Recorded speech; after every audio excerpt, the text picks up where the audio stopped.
Good morning, everybody, and happy March. We've got several things to cover today during Interwatch.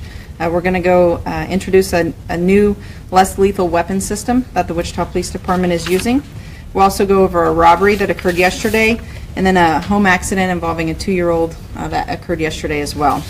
So first we'll talk about this less lethal weapon system that we have. Recently, the Wichita Police Department acquired and deployed out into patrol less lethal weapon systems. The Wichita Police Department recognizes the sanctity of life, and the goal of this new tool is to provide potential less lethal outcomes to very dangerous situations. The Chief is going to come up and talk here in a minute about the system and why we have implemented them, but first I wanted to provide information on a case from last week when the new system was used.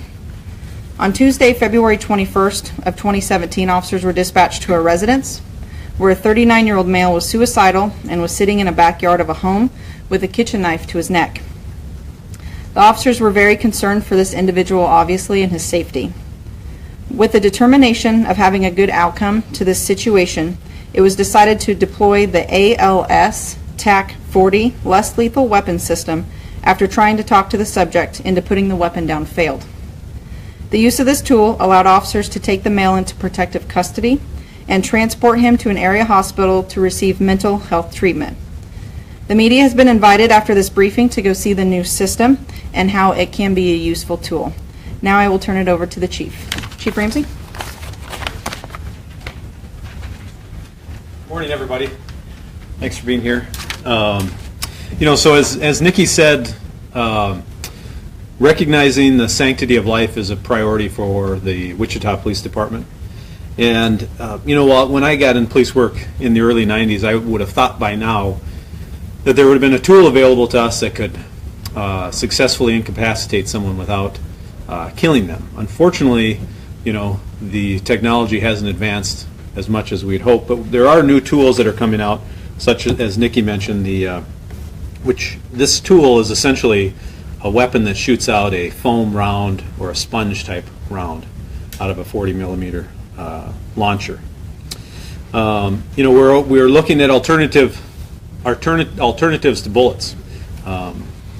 We don't want to take lives if we don't have to. Obviously, saving lives and recognizing the sanctity of life is our priority.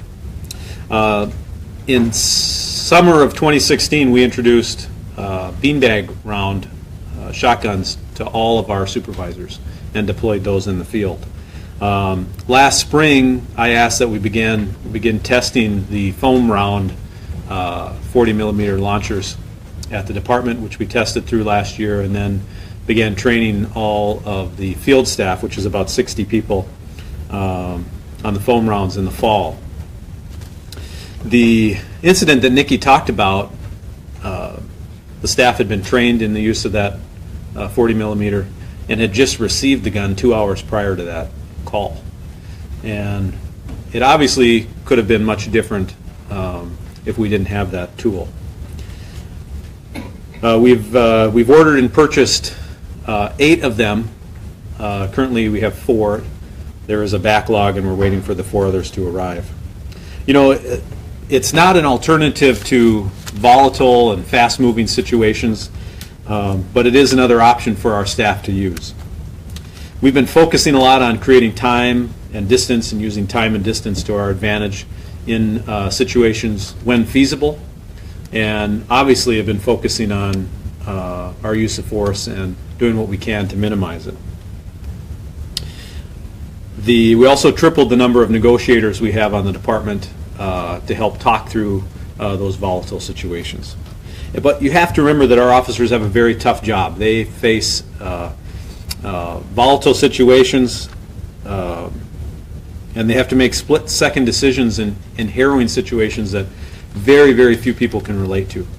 So, our officers have a very tough job, and there are situations where deadly force is going to happen, but we want to make sure that we're training them and giving them tools to use for situations where these can be used.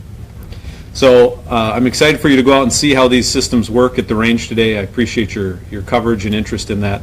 And again, it's our focus to give our officers more tools in their tool belt. So thank you.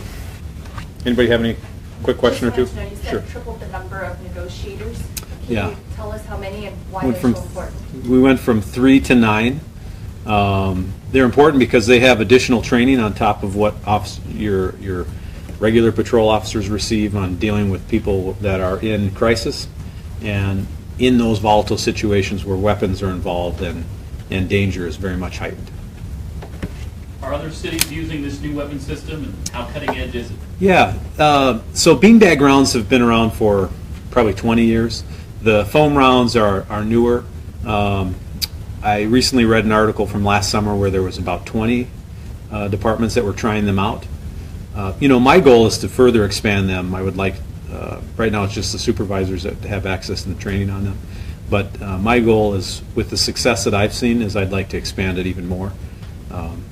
Finance, buying these guns is part of the issue, buying more. How much should it cost? I want to say $2,000 to $3,000. Lieutenant Halloran at the range will be able to give you the exact dollar amount, but they're fairly spendy.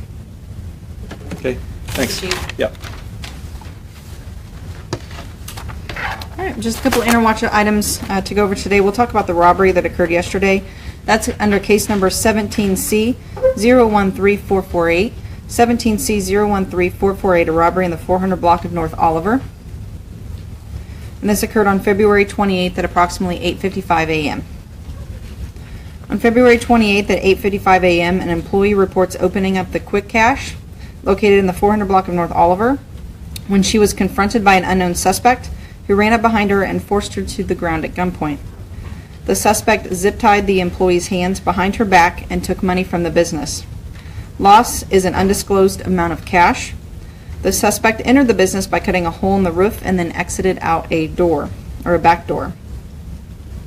The suspect description is an unknown black male, approximate age of late 20s, 5'9" and thin build.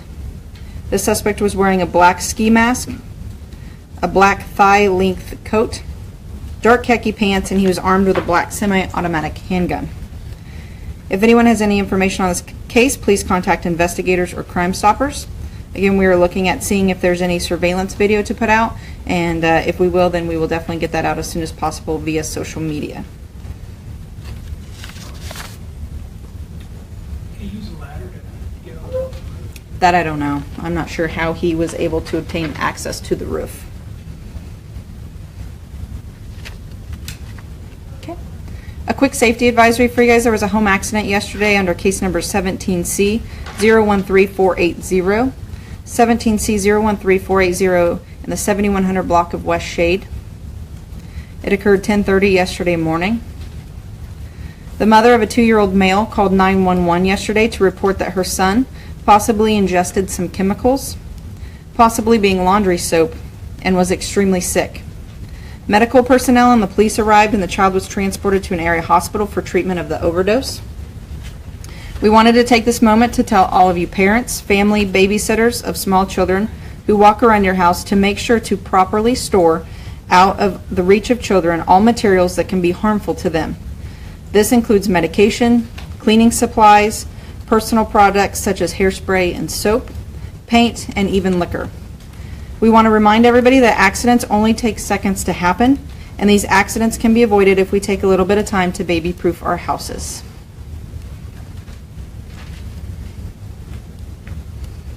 Okay, that's all I have today. We'll see you guys at the range. Thank you.